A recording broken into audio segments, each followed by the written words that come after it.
পর বাসটা যাওয়ার, তারপরেও আমরা টাইম শিডিউলটা এইভাবেই করা হবে। যাত্রীদের সুবিধার কথা চিন্তা করে আমরা হয়তো সামনে বাড়াবো কমাবো। আর সব মিলে আমাদের এই বাসটা এখান থেকে স্টার্ট হয়ে ভালুকাতে যায় 5 থেকে 7 মিনিটের একটা যাত্রা বিরতি হয়। ভালুকাতে আমার একটা কাউন্টার আছে ওইখানে, তারপরে 30 সালে কাউন্টার আছে, বগরবাজার কাউন্টার আছে, কিন্তু এই কাউন্টারগুলো তো ধরবে না। জাস্ট খালি যদি অন কল থাকে তাহলে যাত্রী ওইখান থেকে চলছে। আর মাওনাতে একটা কাউন্টার আছে, ওইটা অন কল, তো স্ট্রেট চলে যাবে। আর আমরা সার্ভিসের যতগুলো ইস্যু আছে ওগুলো আমরা চেষ্টা করতেছি যে ডেভেলপ করতে। ধন্যবাদ।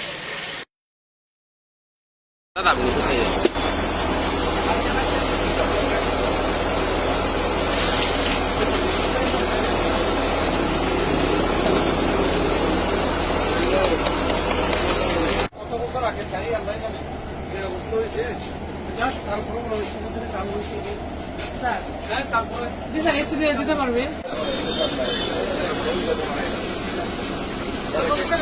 একটু বড় করে দিয়ে না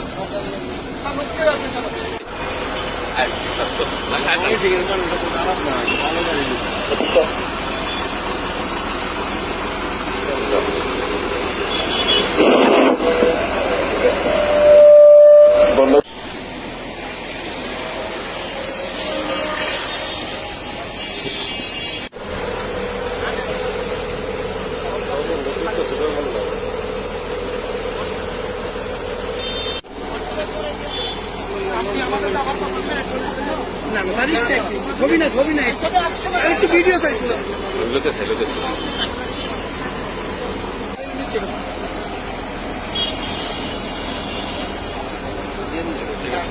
ঠিক আছে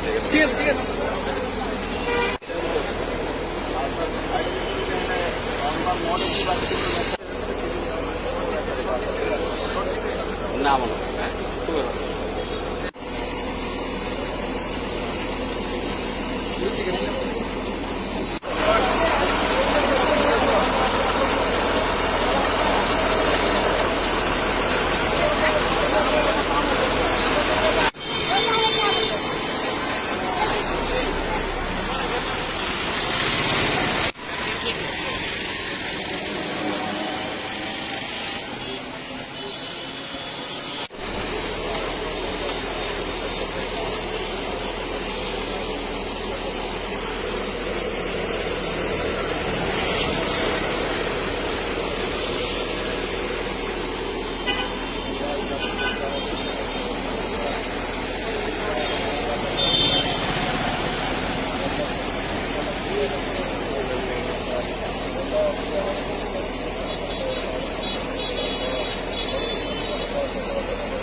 টাইম শিডিউল করছি প্রতি 1 ঘন্টা পর পর বাসটা যাওয়ার, তারপরেও আমরা টাইম শিডিউলটা এইভাবেই করা আছে।